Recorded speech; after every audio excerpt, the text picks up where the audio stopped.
সভায় আন্তর্জাতিক অপরাধ ট্রাইব্যুনাল আইনের সংশোধনী অনুমোদিত হয়েছে। সংশোধনী অনুযায়ী আন্তর্জাতিক অপরাধ ট্রাইব্যুনাল কোন রাজনৈতিক দল, তার অঙ্গ সংগঠন বা সমর্থক গোষ্ঠীকে শাস্তি দিতে পারবে।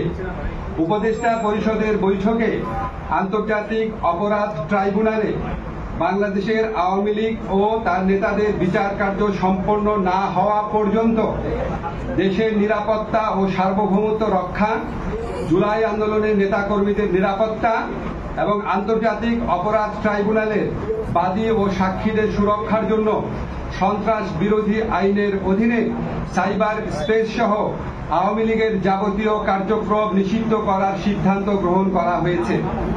এ বিষয়ে প্রয়োজনীয় পরিপত্র পরবর্তী কর্মদিবসে জারি করা হবে।